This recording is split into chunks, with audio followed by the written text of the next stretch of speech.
The night everything flipped upside down started with a scream, not a human one, but the shriek of a tire ripping across wet pavement outside Murphy's Roadhouse, the kind of bar where neon lights flickered like they were tired of living, too. Folks inside barely reacted. That place had seen worse. But Ray Donovan, sitting hunched over a glass of ginger ale he wasn't even drinking, felt that sound rattle straight through his bones. Before we continue, please tell us, where in the world are you tunning in from? We love seeing how far our stories travel. We love you to subscribe our channel for more interesting single dad stories. He'd been running on fumes for 2 years, ever since the night his wife, Lena, collapsed in their tiny kitchen. Grief had carved him hollow. His kids, Pax 8 and Nora 6, were the only reason he kept breathing. "Look who crawled out of the grave," a voice snickered from behind him. Ray froze, of course. Dallas Kincaid, Cedar Valley's loud-mouthed rich boy with too many opinions and not enough heart. Ray didn't bother turning around until Dallas slapped a hand on the bar beside him, grinning like trouble with a heartbeat. "Man, you used to be a legend," Dallas said. "Remember that? Best card player this town had, now look at you walking shadow." Ray clenched his jaw. He should have walked out. Lena's mom had begged him to go out for just one night, swearing she'd watch the kids. He'd only come to avoid breaking down at home again. Dallas leaned in close.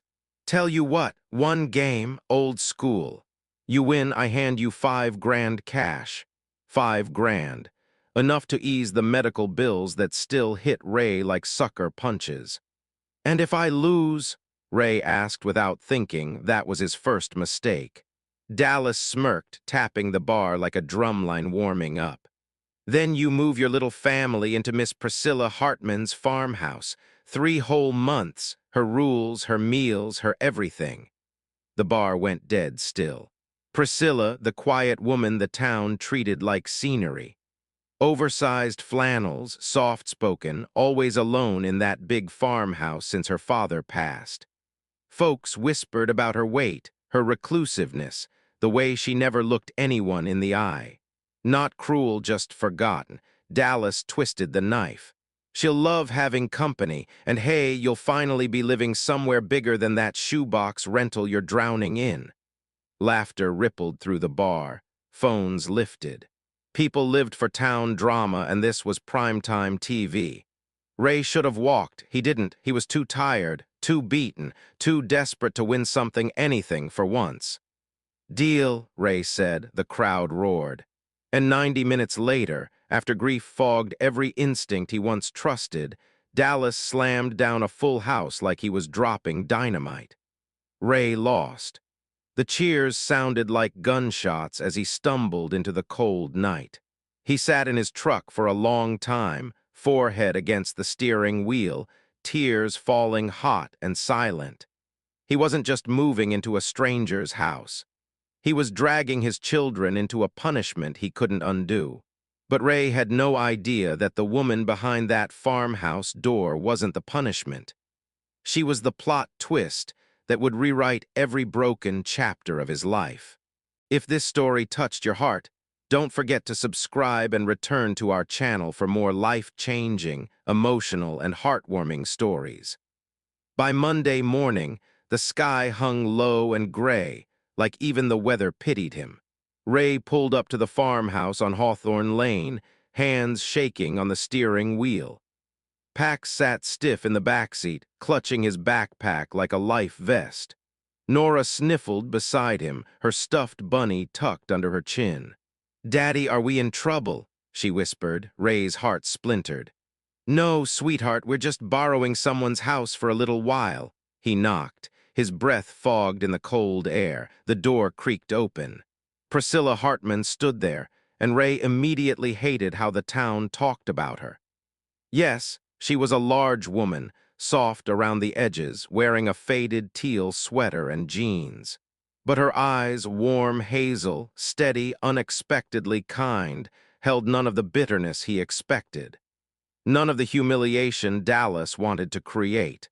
"You must be Ray," she said, voice calm as a quiet morning. And these are your little ones. Nora peeked from behind Ray's leg. Hi, Priscilla smiled softly. Hi, sweetheart, I made cinnamon waffles if you like them. Nora's eyes widened like she'd just been handed a golden ticket. Ray cleared his throat. You know why we're here? I do. Priscilla stepped aside, letting warm air spill out like a hug. Let's not pretend this was any kind of kindness on Dallas Kincaid's part. But what he meant as a joke doesn't have to be our story. Ray blinked. He had braced for anger, shame. A door slammed in his face. Instead, he found grace he didn't feel worthy of. Inside, the farmhouse was old but cozy, yellow curtains, mismatched mugs, a kitchen that smelled like cinnamon and fresh coffee. Priscilla served waffles with gentle care, cutting Nora's into little hearts just because she noticed the girl smiling at the shape. Pax, always cautious, watched Priscilla with narrowed eyes, but by the second waffle, he relaxed enough to ask how long she'd lived here. Since I was 17, Priscilla said quietly. My dad got sick. Someone had to take care of him. So I stayed. Ray looked up sharply at the crack in her voice. Priscilla caught his gaze. Don't worry, I'm not fragile, just honest. Outside, after breakfast, Pax and Nora played on the old tire swing while Ray helped Priscilla clear dishes. His chest tightened. She moved carefully, like her joints hurt, but she didn't complain. You don't have to clean, she said. I need to keep my hands busy, he admitted. She nodded like she understood something he hadn't even said out loud. Later, when the kids went outside again, Ray stood awkwardly in the kitchen doorway. I'm sorry for all of this. Priscilla wiped her hands on a towel. I'm not mad at you, Ray. I'm mad at the people who think I should feel small. Her eyes lifted to his, steady and fierce. Let's prove them wrong together. Ray swallowed hard. He hadn't felt that flicker hope in a long time. Neither of them knew it yet, but that farmhouse wasn't just a place to stay. It was about to become the battleground where old wounds cracked open and unexpected healing began. The first week felt like walking barefoot across old glass. Ray kept waiting for something to go wrong. Priscilla moved through the house with a thoughtful rhythm, cooking breakfast, tending her garden, checking on her chickens, while Ray tried to stay invisible. He fixed the creaky steps on the porch, patched the fence, repaired the leaking faucet, anything to keep his hands busy and his shame quieter. Priscilla never stopped him, never hovered, never asked questions. She simply brewed an extra cup of coffee each morning and left it on the counter for him. Pax noticed first. She's not like people say, he muttered while helping Priscilla gather eggs one afternoon. No, she said gently. People usually aren't. Nora took to Priscilla's garden the way most kids take to candy. She followed her around with wide eyes, naming every flower wrong and proudly sticking to it. When a butterfly landed on Nora's wrist, Priscilla whispered, That's good luck. Means someone up there is watching out for you. Ray stiffened, but Nora beamed. One afternoon, while Ray repaired the back gate, Nora's small voice drifted through the yard. Miss Scylla, do you think my mommy can see me? Ray froze. Priscilla knelt, slow, steady, no rush, until she met Nora's eyes. I think she sees you every day, sweetheart. And I think she's proud of how brave you are. Nora's face crumpled. She buried her face in Priscilla's shoulder. Ray had to turn away, swallowing a sob. That night he found Priscilla on the porch swing, staring at the fading horizon. Thank you, he whispered. You don't have to thank me for caring about your kids, she replied softly. Ray sat beside her. They haven't laughed like this since, he didn't finish. Priscilla's voice gentled. Grief doesn't disappear. It just gets quieter when someone helps carry it. Ray stared at her, surprised by how deeply her words landed. She shifted slightly. Ray, you're allowed to breathe here. You're allowed to rest. He hadn't rested in 2 years. The porch fell quiet, the type of quiet that didn't demand anything, didn't press, didn't judge. Inside the house behind them, Pax and Nora slept peacefully, for once without nightmares.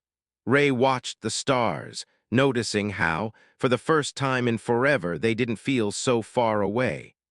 But peace never lasts long, especially when the town that mocked them was about to discover that Ray wasn't as broken as they remembered, and Priscilla wasn't someone to underestimate.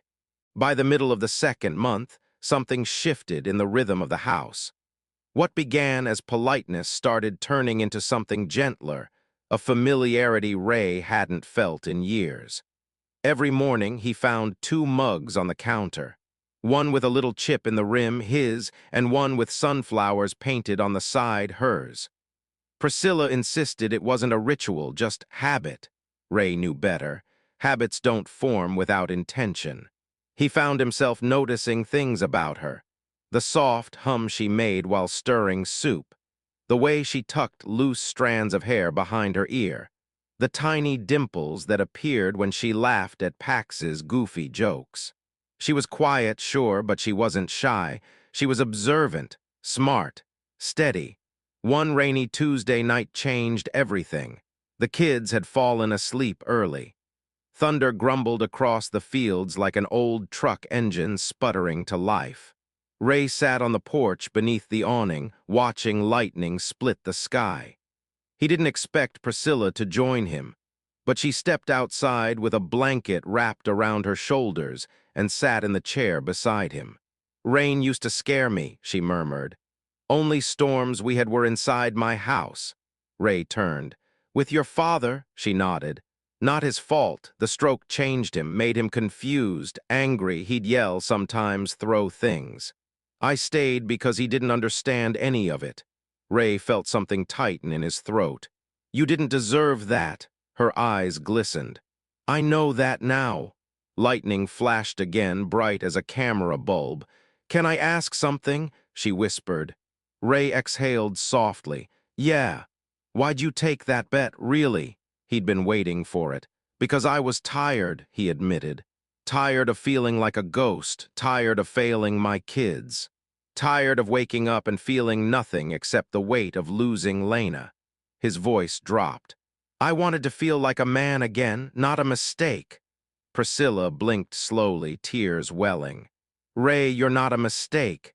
She said it with such certainty that his whole chest trembled. Her voice broke. "I'm scared, too."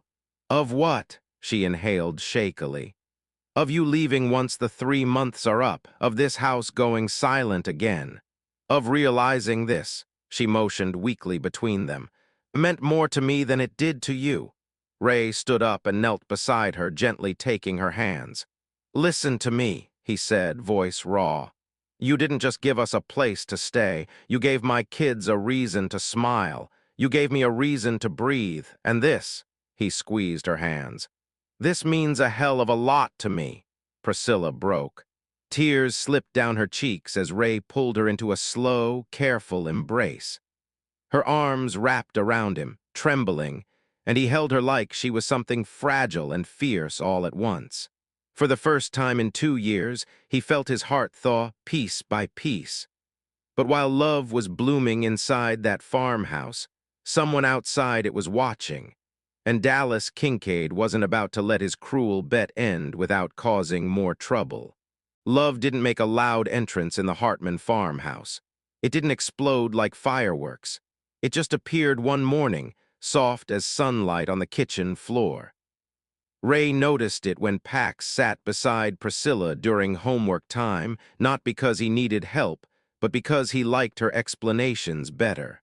Nora noticed it when she began drawing pictures of Daddy and Miss Scylla in crayon, with flowers and hearts and way too many butterflies. Kids don't wait for declarations. They sense things. Ray tried to play it cool, tried to act like nothing had changed, but he caught himself lingering in doorways when Priscilla laughed, found excuses to fix things that weren't broken, bought her a pack of lavender-scented candles because she mentioned liking them once and lied about them being on sale. Priscilla wasn't subtle either. She made extra mashed potatoes because Ray said they were his favorite. folded his laundry even when he told her not to, laid out his jacket when the mornings got cold. Still, they didn't rush anything. Neither wanted to mess up whatever delicate thing was growing between them. One night, as Ray tucked Nora into bed, she looked up with sleepy eyes and said, "Daddy, do you love Miss Priscilla?" Ray nearly choked on air. What makes you say that?" "You smile funny when she talks to you," Nora said matter-of-factly. "Like when Mommy used to tell jokes you didn't get." Ray's throat tightened. "Does it bother you if I like her?" Nora shook her head. "Mommy said I gotta help you find someone who makes you smile again." She whispered it like a sacred secret. "I think Miss Priscilla is that person." Ray kissed her forehead, heart shattering and healing all at once. Later that week, Pax knocked on Ray's door. The boy looked serious, almost grown. "Dad, is Miss Priscilla gonna be part of our family someday?" Ray sat heavily on the bed. "Do you want her to be?" Pax swallowed, eyes shining. "Yeah, I do. She's the first person who makes the house feel like home." Ray wrapped his arms around his son, fighting tears. "I'm trying," he whispered. "I'm trying to make that happen." Truth was, he'd already spoken to a lawyer about breaking his lease early. Already talked to his boss about picking up extra projects. He wasn't planning on leaving Priscilla's home. He was planning on staying. But Ray knew Dallas, cruel men don't give up their jokes easily. And word had gotten around town that Ray and Priscilla were getting cozy. Someone had seen them talking on the porch. Someone else claimed they saw Ray brushing Priscilla's hand. And in a town hungry for gossip, that was gasoline. And soon Dallas would light the match, forcing Ray to return to the place where everything went wrong, and rewrite the ending himself. It happened 4 months after Ray first walked into Murphy's Roadhouse feeling like half a man. But this time, he strode in with purpose. No slouch in his shoulders, no hollow in his eyes, no grief dragging him down like an anchor. The bar fell silent. People who once laughed at him now stared like they were seeing a ghost with a backbone. Dallas Kincaid popped up from his usual booth, beer in hand, smirk ready. But the second he saw Ray, real Ray, whole Ray, that smirk cracked like a cheap plate. "Well, well," Dallas drawled, trying to cover his unease. "Look who finally crawled out of Miss Hartman's pantry." Laughter rippled, but weakly. Folks weren't as brave when the punchline stared back at them with fire in his eyes. Ray set a chair down across from Dallas. "One more game," Dallas frowned. "What? You heard me, same stakes." But reversed. The bar practically vibrated with excitement. Phones were out before Ray even finished speaking. "If I win," Ray said evenly, "you stand in front of every person in this bar and apologize to Priscilla for the crap you said, the names you called her, and the garbage bet you dragged me into." "And if I win?" Dallas sneered. Ray leaned in. "You won't." Dallas hesitated, and that was all the proof anyone needed that Ray wasn't the same broken man he used to be. The game began, 2 hours, 5 rounds. And Ray played like a man who'd rebuilt himself from the inside out. The grief didn't fog his vision now. The dread didn't weigh down his instincts. He was steady, sharp, patient. And Dallas, he was rattled, sloppy, making mistakes he never made before because he wasn't beating a ghost anymore. He was losing to a man who had something to protect. When Ray laid down 4 aces, the entire bar exploded. People cheered. Someone even whistled. Dallas went pale, his jaw clenched, his throat bobbed. Ray stood and pointed. "On your feet." Dallas swallowed hard, climbed onto a bar stool, and stared out at the room of people who once worshipped his cruelty. "I was wrong," he forced out. "Wrong about Priscilla, wrong about all of it. She's a good person, a better person than any of us." Ray folded his arms. "Louder." Dallas's voice cracked as he repeated the apology, and when he finally said, "I'm sorry," a hush spread over the bar. Everyone knew the humiliation was deserved. Ray walked out without looking back. Outside, the night felt brighter somehow.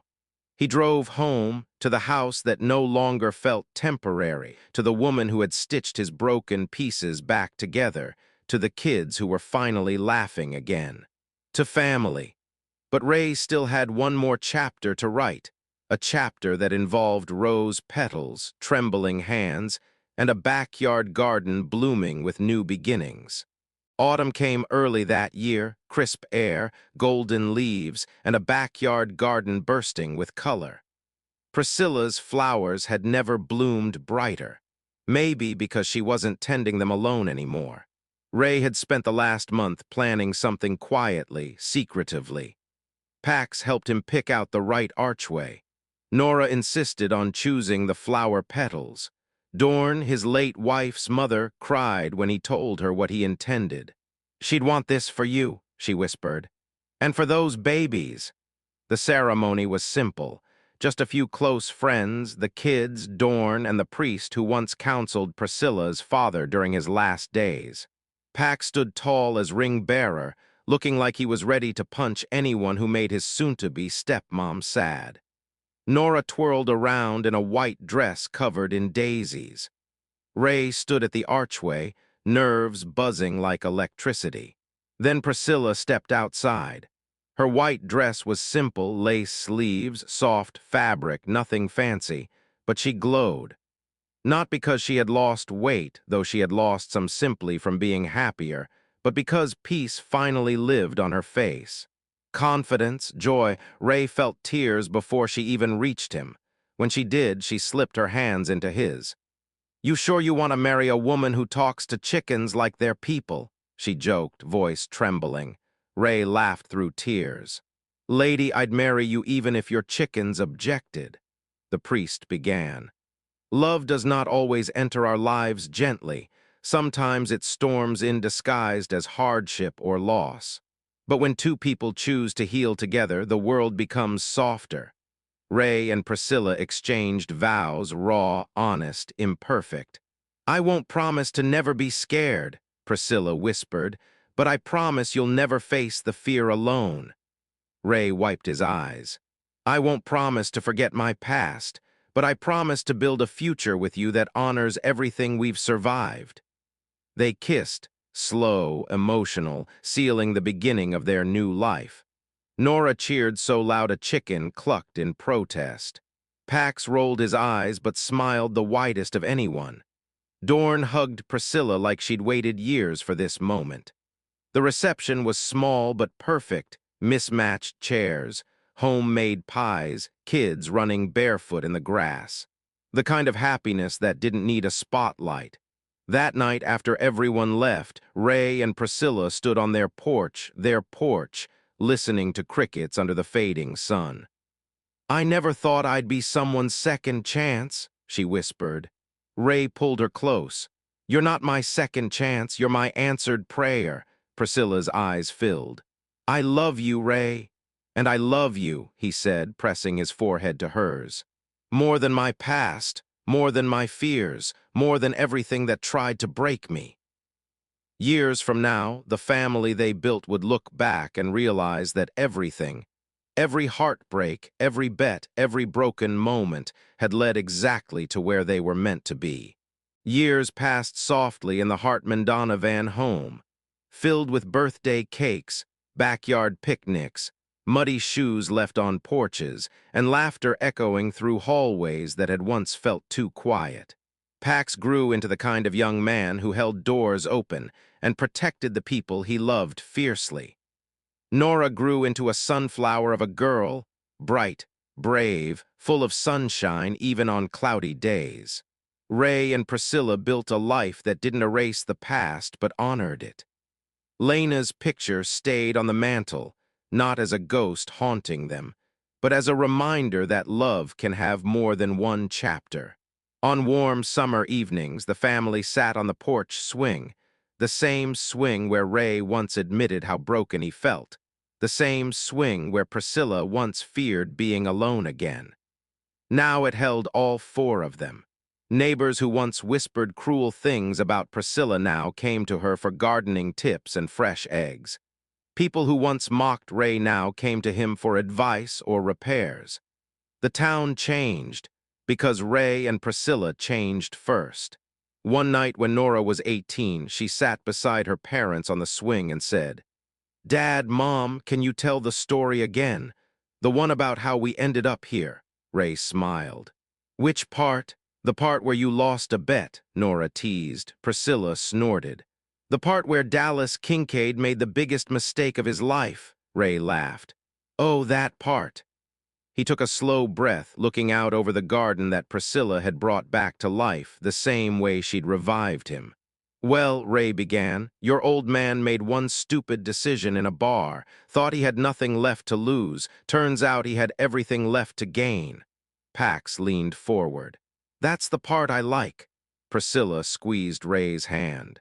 "Me too." Ray looked at her, the woman the world once dismissed, the woman who had saved him without meaning to. "She wasn't a punishment," he said softly. "She was the blessing I never saw coming." Priscilla wiped a tear from her cheek. "And you were the family I didn't know I deserved." The porch fell quiet as fireflies blinked across the yard. Nora whispered, "It's a good story." Ray kissed her forehead. "It's our story." And as the stars shimmered above them, Ray realized something. Sometimes the worst moments aren't endings, they're invitations. To start again, to heal, to love, to live a life you never thought you'd get to live. Ray had walked into a bar broken, and walked out destined for the home where every shattered piece of him would finally fit back together. The bet Dallas made was meant to ruin them. Instead, it gave them forever. Because sometimes the best things in life don't look like miracles at first. Sometimes they look like mistakes, bad luck, or even a terrible bet, until they turn into the story you tell for the rest of your life.